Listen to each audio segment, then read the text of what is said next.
Hello my dear students, welcome to Learner's World. In this video, I talk about questions and answers, Unit 1, Glimpses of Greatness, Question for a Theory of Everything. Question 1, how did Hawking startle the audience? അതായത് Hawkings എങ്ങനെയാണ് കാണികളെ നെട്ടിച്ചത് എങ്ങനെയാണെന്നാണ് question. Answer, he startled his audience by telling them that there was an end in sight for theoretical physics. He invited them to join him in a sensational escape through time and space. അപ്പോൾ Hawkins അവിടെ ഉണ്ടായിരുന്ന ഓഡിയൻസിനെ നെട്ടിച്ചത് എങ്ങനെയാണെന്നാണ് question. അപ്പോൾ അദ്ദേഹം ഭൗതികശാസ്ത്രത്തിൻ്റെ അവസാനമായിരിക്കുന്നു എന്ന് പറഞ്ഞുകൊണ്ടാണ് Hawkins ഓഡിയൻസിനെ നെട്ടിച്ചിട്ടുണ്ടായിരുന്നത്. An end in sight for theoretical physics, അതായത് ഭൗതികശാസ്ത്രത്തിൻ്റെ അവസാനമായിരിക്കുന്നു എന്ന് പറഞ്ഞിട്ടാണ് ഓഡിയൻസിനെ നെട്ടിച്ചതെന്നാണ് പറയുന്നത്. അതുപോലെ സമയത്തിലൂടെയും ദൂരത്തിലൂടെയുമുള്ള ഒരു ഒളിച്ചോട്ടത്തിലേക്ക് അദ്ദേഹം അവരെ കൂട്ടിക്കൊണ്ടുപോവുകയാണ് ചെയ്തിട്ടുണ്ടായിരുന്നത്. Question number 2, Stephen Hawking did not appear to be a promising choice to lead any adventure. Why? അതായത് ഒരു സാഹസികത നിറഞ്ഞ സംരംഭത്തെ നയിക്കാൻ യോഗ്യനായ ഒരു വ്യക്തിയല്ല സ്റ്റീഫൻ ഹോക്കിങ്സ്. വ്യക്തിയായിട്ടല്ല സ്റ്റീഫൻ ഹോക്കിങ്സിനെ കാണപ്പെട്ടത്. എന്തുകൊണ്ട് എന്നാണ് ചോദിക്കുന്നത്. കാരണം സ്റ്റീഫൻ ഹോക്കിങ്സ് ആ ലെക്ചർ നടക്കുന്ന സമയത്ത് ഒരു വീൽ ചെയറിൽ ഇങ്ങനെ നിശബ്ദമായിട്ട് ഇരിക്കുന്നതായിട്ടാണ് കാണുന്നത്. ഒരു സാഹസിക പ്രവൃത്തി ചെയ്യാൻ പോകുന്ന ഒരു അപ്പിയറൻസ് അദ്ദേഹത്തിന് കാഴ്ചയിലില്ലായിരുന്നു എന്നാണ് പറയുന്നത്. Answer, he was sitting in a wheelchair while one of his students was reading his lecture to the audience. His appearance was not healthy and naturally he did not appear to be a promising choice to lead any adventure.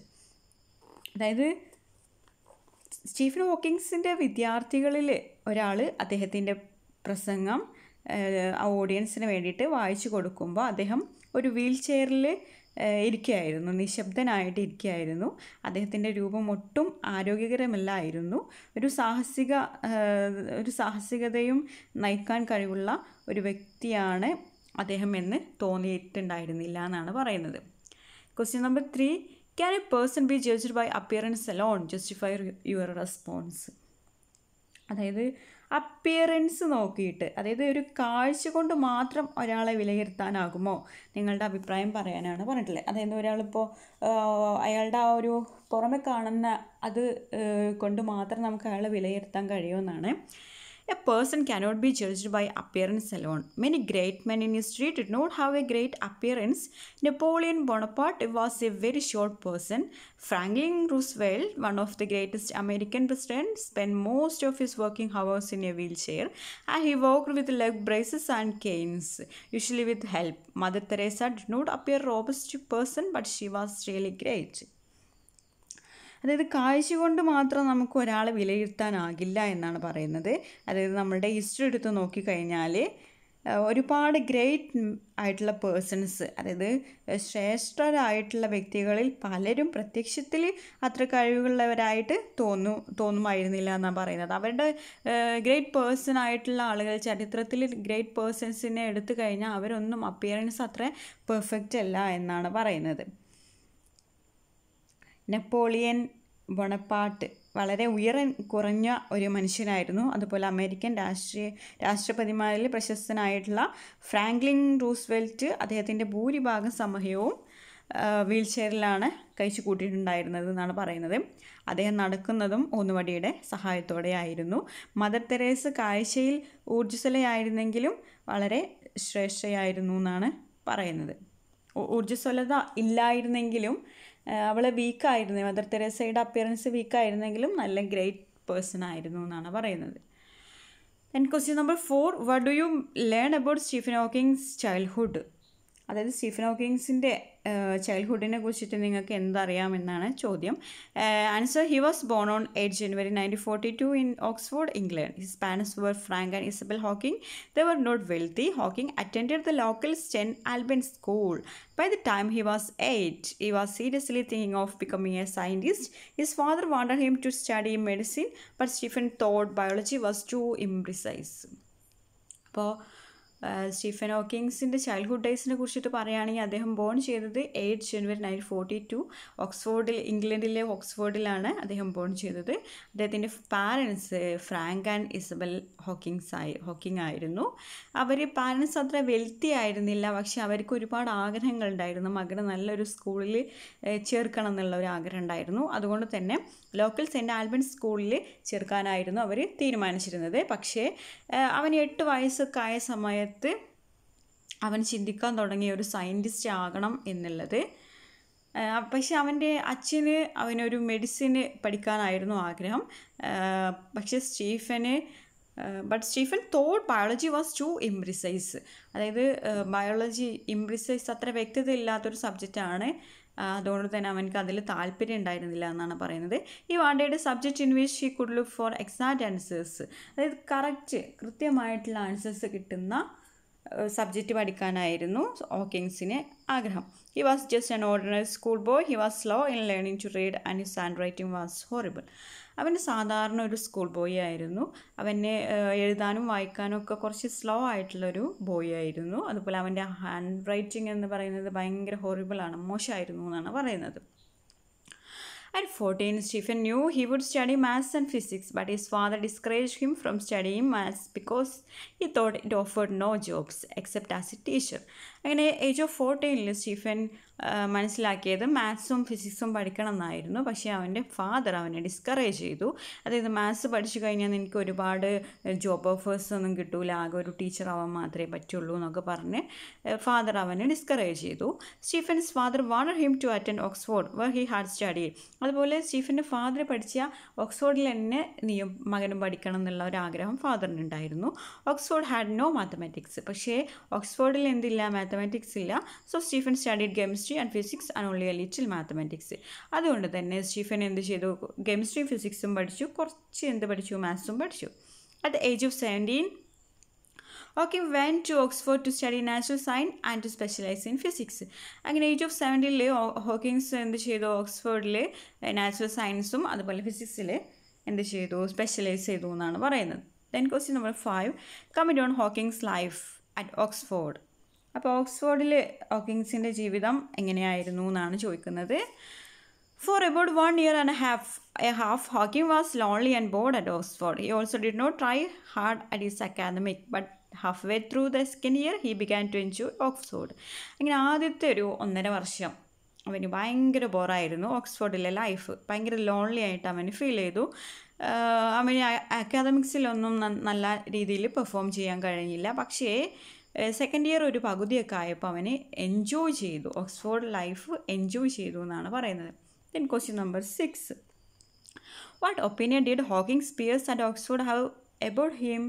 അതായത് ഹോക്കിങ്സിനെ കുറിച്ചിട്ട് ഓക്സ്ഫോർഡിലെ അവൻ്റെ കൂടെ ഉണ്ടായിരുന്നവർക്ക് അവനെ കുറിച്ചിട്ട് എന്ത് അഭിപ്രായമായിരുന്നു എന്നാണ് ചോദിക്കുന്നത്. Hawking became popular and was well accepted among his peers. They remember him as lively, buoyant and adaptable.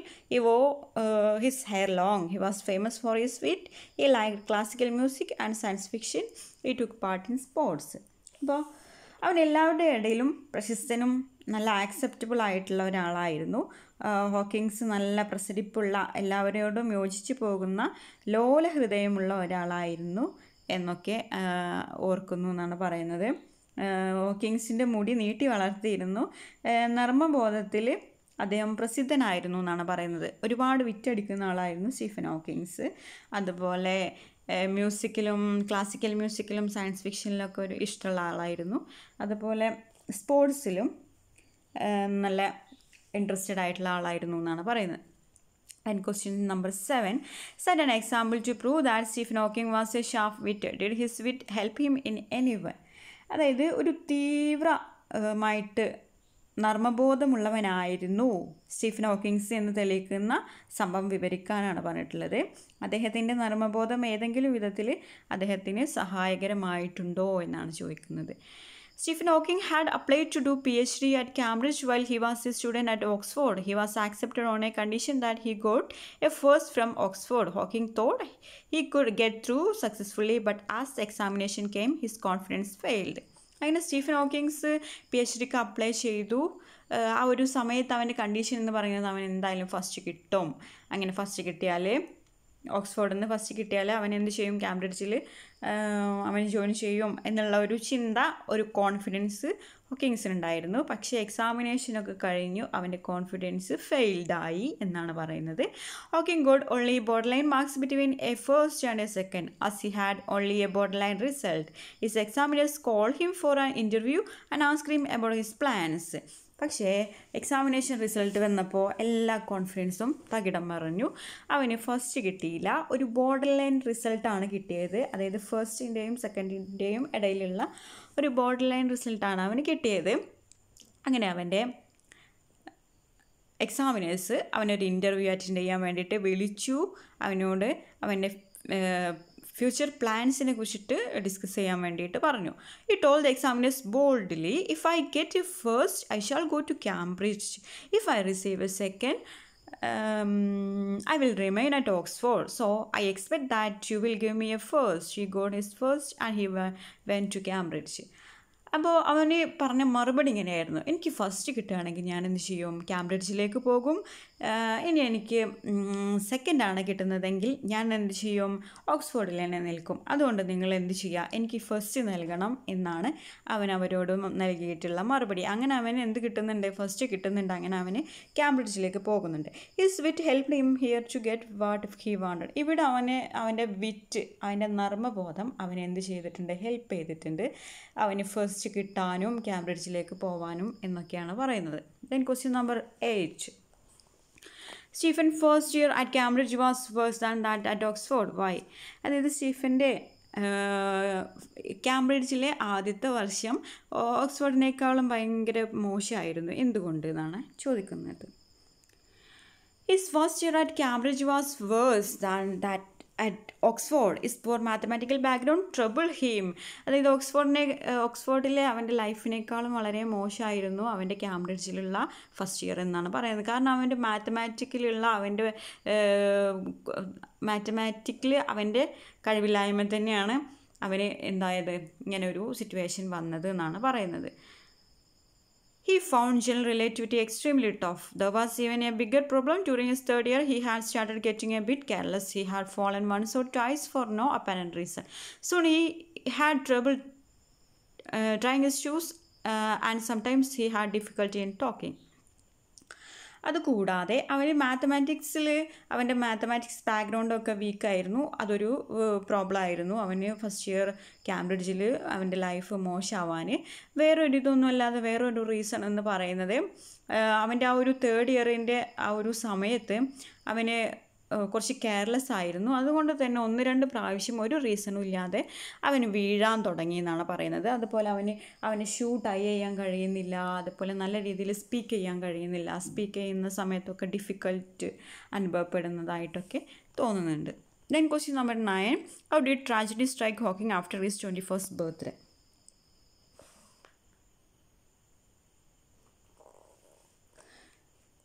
അതായത് 21ാം വയസ്സിന് ശേഷം എന്ത് ദുരന്തമാണ് ഹോക്കിങ്സിനുണ്ടായത് എന്നാണ്.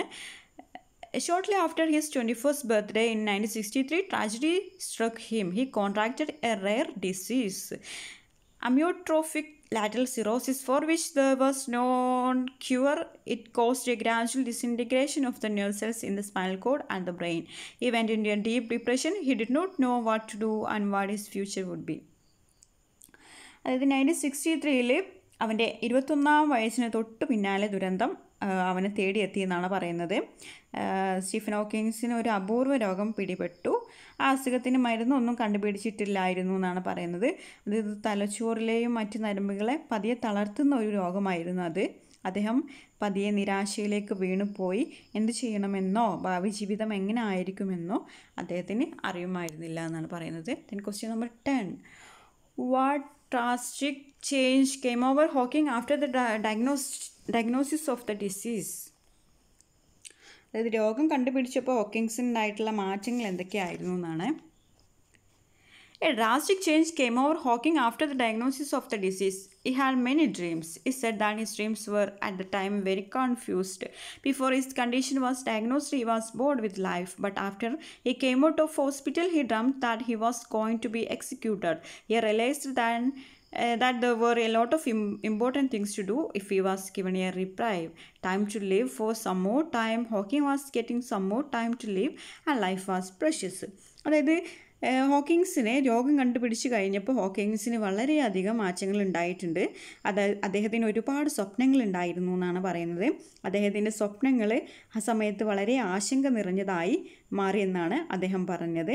അദ്ദേഹത്തിൻ്റെ അവസ്ഥ കണ്ടെത്തുന്നതിന് മുമ്പ് ജീവിതമൊക്കെ ഭയങ്കര ബോറായിട്ട് തോന്നിയിരുന്നു. പക്ഷേ അതിന് ശേഷം അതായത് ആശുപത്രിയിൽ നിന്ന് പുറത്തേക്ക് എത്തിയപ്പോൾ തന്നെ തൂക്കിക്കൊല്ലാൻ പോവുകയാണെന്ന് നമ്മുടെ സ്റ്റീഫൻ ഹോക്കിങ്സിന് തോന്നി. കുറച്ച് സമയം കൂടി ജീവിക്കാൻ കിട്ടുകയാണെങ്കിൽ ഒരുപാട് കാര്യങ്ങൾ ചെയ്യാമായിരുന്നു എന്ന് സ്റ്റീഫൻ ഹോക്കിങ്സിന് തോന്നി. ഹോക്കിങ്സിന് കുറച്ചുകൂടി സമയം ജീവിക്കാൻ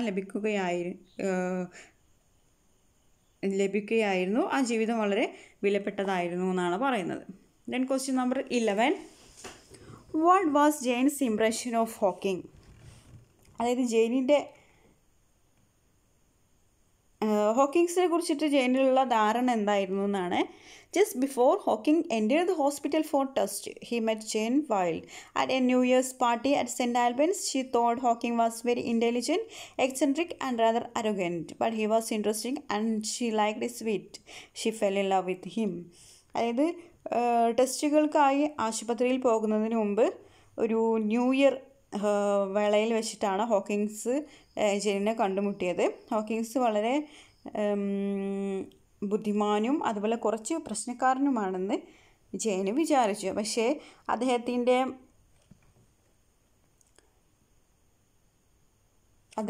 സ്വഭാവം വളരെ താല്പര്യമുള്ളതായിരുന്നു എന്നാണ് പറയുന്നത്. അവൾ നമ്മുടെ സ്റ്റീഫൻ ഹോക്കിങ്സിൻ്റെ നർമ്മബോധമൊക്കെ അവൾ വളരെയധികം ആസ്വദിച്ചു. അവൾക്ക് സ്റ്റീഫൻ ഹോക്കിങ്സിനോടൊരു പ്രണയമൊക്കെ തോന്നി എന്നാണ് പറയുന്നത്. Then question number 12. Write a note on the character of ജെയിനിൻ്റെ ഒരു സ്വഭാവ സവിശേഷതകൾ എന്തൊക്കെയാണെന്നാണ് ചോദിച്ചിട്ടുള്ളത്. Jane was a shy teenager with a strong faith in God. This faith was ingrained in her by her mother. She believed that good can come out of any adversity. Jain ഒരു shy ആയിട്ടുള്ള ഒരു ടീനേജറായിരുന്നു, ഒരു നാണം കുടുങ്ങിയായിരുന്നു. അവൾക്ക് ദൈവത്തിൽ ഭയങ്കര വിശ്വാസമായിരുന്നു. ഈ ഒരു വിശ്വാസം അവളുടെ അമ്മയിൽ നിന്നുമാണ് ഈ ഒരു ദൈവവിശ്വാസം ജെയിനിന് പകർന്നു കിട്ടിയത് എന്നാണ് പറയുന്നത്. പിന്നെ അവളുടെ ഒരു വിശ്വാസം എന്താണെന്ന് വെച്ചാൽ ഏത് പ്രതികൂല സാഹചര്യത്തിൽ നിന്നും സത്യത്തിലൂടെ രക്ഷപ്പെടാമെന്നാണ് അവൾ വിശ്വസിച്ചിരുന്നത്. When she met Hawking after his discharge from the hospital, he was in a sad state. She felt that he had lost his will to live and he was very confused. She was not put off by his physical or mental condition.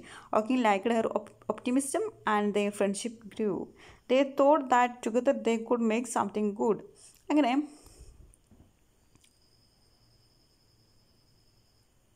ആശുപത്രിയിൽ നിന്ന് പേരുവെട്ടിയതിന് ശേഷം ആശുപത്രിയിൽ നിന്ന് discharge ആയതിന് ശേഷമാണ് ഹോക്കിങ്സിനെ ജെയിന് കാണുന്നത്.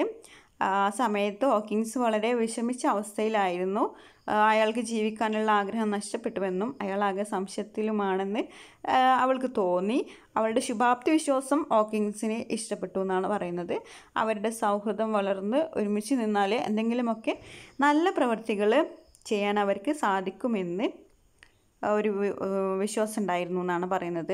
ദേ thought that together they could make something good. അവർ ഒരുമിച്ച് നിന്നാൽ എന്തെങ്കിലും നല്ല കാര്യങ്ങൾ ചെയ്യാം എന്നുള്ളത് അവർക്ക് തോന്നി. For Stephen it made a big difference. He applied for a research fellowship at Caius, one of the colleges of Cambridge University in 1965. When he was 23, he received his fellowship at Caius.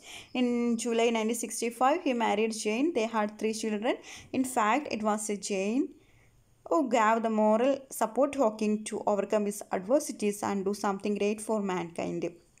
അങ്ങനെ ഈ ഒരു friendship ഹോക്കിങ്സും ജെയിനുമായിട്ടുള്ള ഒരു friendship Stephen ഹോക്കിങ്സിൽ നല്ല ഒരു വ്യത്യാസങ്ങൾ കൊണ്ടുവന്നു എന്നാണ് പറയുന്നത്. കാംബ്രിഡ്ജ് യൂണിവേഴ്സിറ്റിയുടെ കീഴിലുള്ള കായൂസ് എന്ന കോളേജിൽ അദ്ദേഹം ഗവേഷണത്തിനായിട്ട് അപേക്ഷിച്ചു. 1965 അദ്ദേഹത്തിൻ്റെ 23-ാം വയസ്സിൽ കായൂസിൽ നിന്നും ഫെലോഷിപ്പ് ലഭിച്ചു. 1965 ജൂലൈയിൽ അദ്ദേഹം ജെയിനിനെ വിവാഹം കഴിച്ചു എന്നാണ് പറയുന്നത്. അവർക്ക് 3 ചിൽഡ്രൻസ് ഉണ്ടായിരുന്നു. അതുപോലെ മനുഷ്യ നന്മയ്ക്ക് വേണ്ടി എന്തെങ്കിലും ചെയ്യാനും പ്രതികൂല സാഹചര്യങ്ങളെ തരണം ചെയ്യാനും വേണ്ട മാനസിക പിന്തുണ ഹോക്കിങ്സിന് നൽകിയത് ജെയിനാണെന്നാണ് പറയുന്നത്. Then question number 13. Is Stephen Hawking really a great mind on par with likes of Einstein and Newton? Justify your answer. അതായത് ഐൻസ്റ്റീനെയും ന്യൂട്ടനെയും ഒക്കെ പോലെ സ്റ്റീഫൻ ഹോക്കിങ്സിന് മനസ്സിനു ശക്തിയുള്ളവനായിരുന്നോ? നിങ്ങളുടെ അഭിപ്രായം വിലയിരുത്താനാണ് പറഞ്ഞത്. It is not a time to make a verdict on the work of Stephen Hawking. Newton and Einstein are giants who rule the world science. It is true that Hawking has said some significant things about the universe. He has asked significant questions, but he has not provided adequate answers. Anybody can ask questions. Asking questions does not make a person a genius. അതായത് Stephen ഹോക്കിങ്സിൻ്റെ പ്രവർത്തികളുടെ മൂല്യം നിശ്ചയിക്കാനുള്ള സമയം ഇതുവരെയും ആയിട്ടില്ല എന്നാണ് പറയുന്നത്. അതായത് ലോകശാസ്ത്രത്തെ തന്നെ ഭരിച്ച വലിയ ശക്തികളായിരുന്നു ഐൻസ്റ്റീനും ന്യൂട്ടനും. പ്രപഞ്ചത്തെക്കുറിച്ച് വളരെ പ്രാധാന്യമുള്ള കുറച്ച് കാര്യങ്ങൾ ഹോക്കിങ്സ് പറഞ്ഞിട്ടുണ്ട്. ശ്രദ്ധേയമായ ചോദ്യങ്ങളൊക്കെ ഉന്നയിച്ചിട്ടുണ്ടെങ്കിലും അതിനൊക്കെയും പര്യാപ്തമായ ഉത്തരങ്ങൾ നൽകുവാൻ അദ്ദേഹത്തിന് സാധിച്ചിട്ടില്ല എന്നാണ് പറയുന്നത്. അതായത് ചോദ്യങ്ങളൊക്കെ ആർക്ക് വേണമെങ്കിലും ചോദിക്കാം. ചോദ്യങ്ങൾ ചോദിക്കുന്നത് ഒരാൾ പ്രതിഭാശാലി ആക്കുകയില്ല എന്നാണ് പറയുന്നത്. ലോകത്തിലെ പ്രശസ്തരും പ്രഗത്ഭരുമായ ശാസ്ത്രജ്ഞന്മാരുടെയൊക്കെ സാന്നിധ്യത്തിൽ സാഹസികവും പ്രതീക്ഷിക്കാത്തതും സൂക്ഷ്മവുമായ ചോദ്യങ്ങൾ ഹോക്കിങ്സ് ചോദിക്കാറുണ്ട്. Hawking used to ask daring, unexpected and penetrating questions during the sessions involving some of the most famous and distinguished scientists in the world. That is how he earned his name as a genius and as another Einstein. I don't think his mind is on par with the likes of Newton and Einstein. Times may prove me wrong, but for the moment I stick to my answer. അതായത് നമ്മൾ Stephen Hawkins ഒരുപാട് ചോദ്യങ്ങളൊക്കെ ചോദിക്കാൻ ധൈര്യം കാണിക്കുന്ന ഒരാളായിരുന്നു.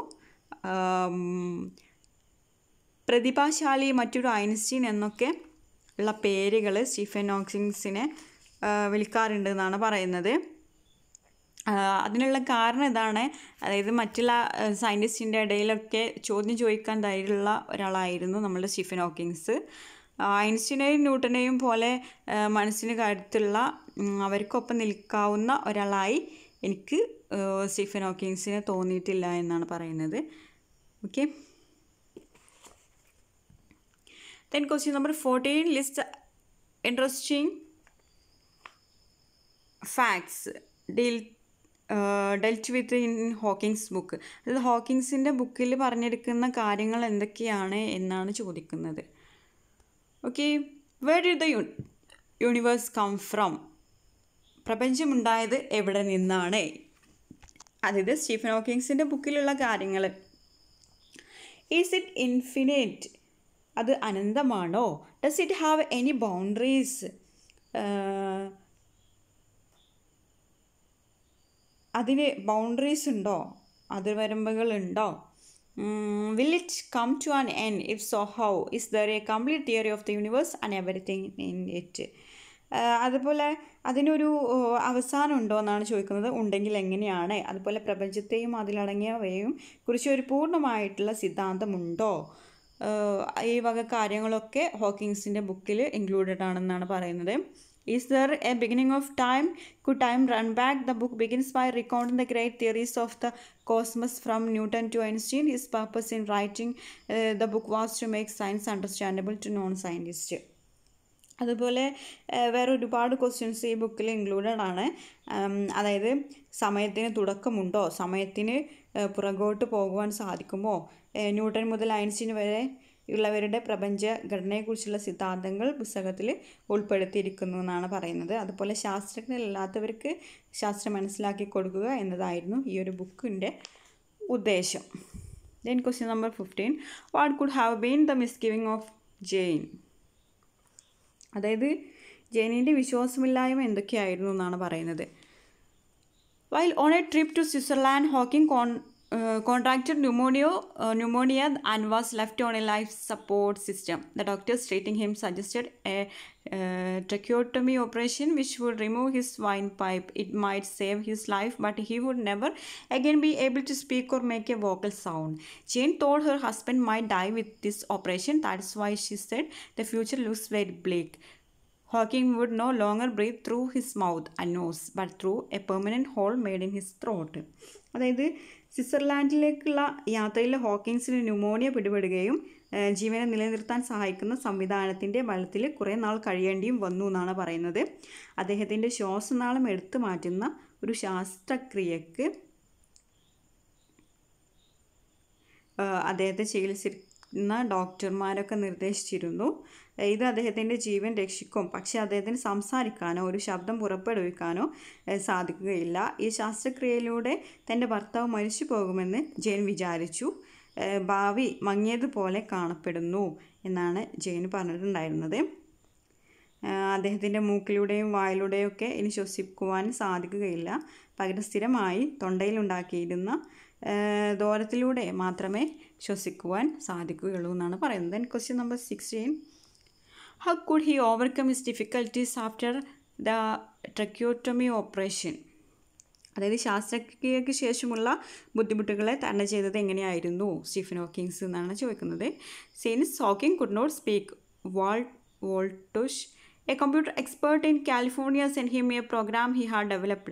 It was called the Equalizer. It would allow Hawking to select words from the screen, and this way he could continue to do his work, although very slowly. അതായത് ഹോക്കിൻസിന് സംസാരിക്കാൻ സാധിക്കാത്തതുകൊണ്ട് കാലിഫോർണിയയിലെ കമ്പ്യൂട്ടർ വിദഗ്ധനായ വോൾട്ടോസ് അയാൾ തന്നെ ഉണ്ടാക്കിയെടുത്ത ഒരു സംവിധാനം അദ്ദേഹത്തിന് അയച്ചു കൊടുത്തു. ഇക്വലൈസർ എന്ന പേരിട്ട ഒരു സംവിധാനമായിരുന്നു അത്. സ്ക്രീനിൽ നിന്നും വാക്കുകൾ തിരഞ്ഞെടുക്കുന്നതിനും കുറച്ച് പതുക്കെയാണെങ്കിലും തൻ്റെ ജോലി തുടരുന്നതിനും ഇത് ഹോക്കിൻസിനെ വളരെയധികം സഹായിച്ചു എന്നാണ് പറയുന്നത്. Then question number 17. Mention some of the unique ideas and paradoxes put forward by Stephen Hawkins. അതായത് സ്റ്റീഫൻ ഹോക്കിൻസ് കാണിച്ചു തന്ന വിരോധാഭാസമുള്ള ചിന്തകൾ എന്തൊക്കെയാണ്, പാരഡോക്സസ് എന്തൊക്കെയാണെന്നാണ് ചോദിക്കുന്നത്. ഒരുപാട് പാരഡോക്സസ് നമ്മുടെ ടെക്സ്റ്റിൽ കൊടുത്തിട്ടുണ്ട്. അതിലുള്ളതാണ് in science and with people, things are often not what they seem. Pieces that ought to fit together refuse to do so. You will learn that beginnings may be endings. Cruel circumstances can lead to happiness, although fame and success may not. Two great scientific theories taken together seem to give us nonsense. Empty space is not empty. Black holes are not black. ഇതൊക്കെയാണ് paradoxes കൊടുത്തിട്ടുള്ളത്. Then question number 18. What was Hawking's attitude to his disability? How do you estimate in a wider social context? എങ്ങനെയാണ് Hawkins തൻ്റെ പോരായ്മകളോട് ഉള്ള ഹോക്കിങ്സിനുണ്ടായിരുന്ന മനോഭാവം എന്തായിരുന്നു എന്നാണ് പറയുന്നത്. അതായത് വിശാലമായ സാമൂഹിക അവസ്ഥയിൽ അതിനെ എങ്ങനെ വിലയിരുത്താമെന്നാണ് ചോദിച്ചിട്ടുള്ളത്. He chose to ignore his difficulty. He expected others to adopt the same attitude. In the modern days, we call disabled people as differently abled people. A physical disability does not have to make you desperate and a victim of sympathy. People with physical disabilities have achieved marvels. Franklin D. Roosevelt, one of the most famous American presidents, spent most of his working hours in a wheelchair and walked with leg braces.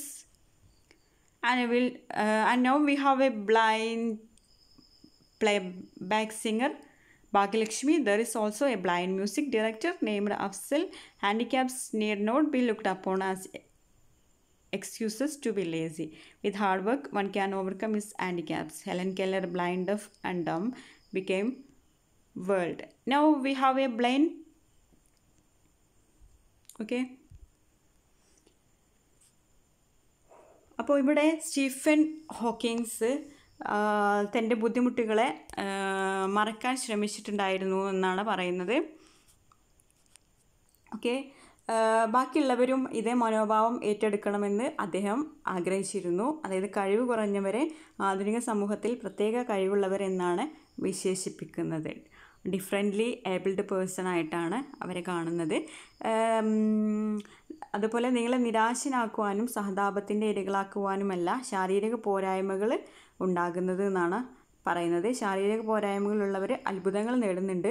American രാഷ്ട്രപതിയായ Franklin D Roosevelt അദ്ദേഹത്തിൻ്റെ ഔദ്യോഗിക ജോലികൾ ഭൂരിഭാഗവും wheel ചെയറിലിരുന്നു കൊണ്ടാണ് ചെയ്തിരുന്നത്.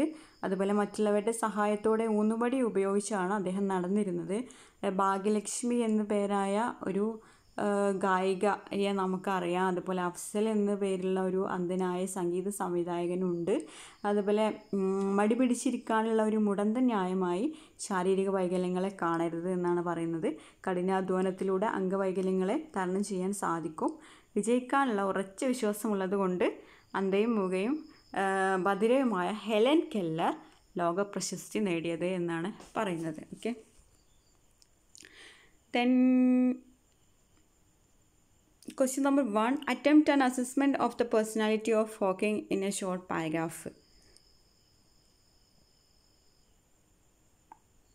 അതായത് Stephen ഹോക്കിങ്സിൻ്റെ പേഴ്സണാലിറ്റിയെ കുറിച്ചിട്ട് ഒരു short paragraph എഴുതാനാണ് പറഞ്ഞിട്ടുള്ളത്.